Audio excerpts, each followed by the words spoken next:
তুমি আছো ঠাকুর। কলমে আমি শ্রাবণী। ভোরবেলা সুন্দর একটি রবীন্দ্রসঙ্গীত কানে এলো বন্ধ দরজা ভেদ করে। ঘুমিয়ে থাকা চোখ খুলে শুনি, পুরানো সেই দিনের কথা ভুলবি কি রে, হায় সে চোখের দেখা প্রাণীর কথা সে কি ভোলা যায়। কি অসাধারণ সুর এখনো ৭৫ বছরের ঠাকুমার গলায়। ঘর থেকে বেরিয়ে দেখি অপূর্ব এক সাজ রবি ঠাকুরের, জুঁই ফুলের মালা পরানো ছবি, কবিতা আর গানের শ্রেষ্ঠ কবি। ধূপকাঠির সুবাস ভরা দালানে ঠাকুমা বসে চরণ তলে অশ্রুসিক্ত নয়নে। আজ ২২শে শ্রাবণ। কালো মেঘে ঢেকে গিয়েছিল জোড়াসাঁকো ঠাকুর বাড়ি। শ্রাবণের বৃষ্টির সাথে ভিজে গিয়েছিল কবি প্রেমী মানুষের চোখও। আছে দুঃখ, আছে মৃত্যু, কবিগুরুর সেই সুন্দর একটি গান। মৃত্যুর কাছে হার মেনে বাহ্যিক শরীরের অবসান ঘটেছিল প্রিয় কবির।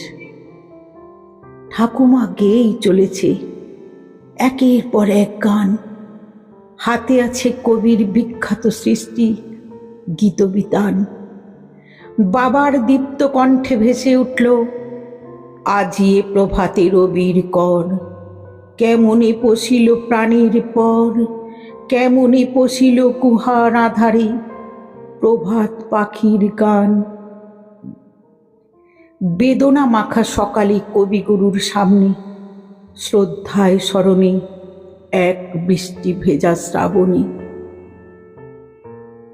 মায়ের সাথে শ্রদ্ধা নিবেদন করি, হৃদয়ে সদা বিরাজমান রবীন্দ্রনাথ ঠাকুরকে প্রণাম জানিয়ে গেয়ে উঠলাম, জনগণ মন অধিনায়ক জয় হে ভারত ভাগ্য বিধাতা। শ্রাবণের সকালে সবাই একসাথে অন্য জগতে। ঠাকুর হয়তো ছবি থেকে বেরিয়ে আমাদের পাশেই ছিলেন। ২২শে শ্রাবণে কবিগুরুকে স্মরণ করার তিথি আজও মনে পড়ে। তুমি আছো ঠাকুর শান্তিনিকেতনে, তুমি আছো ঠাকুর জোড়াসাঁকোর ভবনে, তুমি আছো ঠাকুর সঞ্চয়িতা ও গীতবিতানে, তুমি আছো ঠাকুর প্রতিটি ভক্তের মনের কোণে, তুমি আছো ঠাকুর কাব্যে নাটকে কবিতায় গানে, তুমি আছো ঠাকুর ২৫শে বৈশাখের জন্মদিনে, তুমি আছো ঠাকুর বিদায় বেলার ২২শে শ্রাবণে, তুমি আছো ঠাকুর বৃদ্ধ বৃদ্ধা যুবক যুবতী ছোট্ট শিশুর বুকের মাঝখানে। আজ স্মৃতি বিজড়িত ২২শে শ্রাবণে তোমাকে জানাই শ্রদ্ধা, ভালোবাসা, বিনম্র প্রণামে।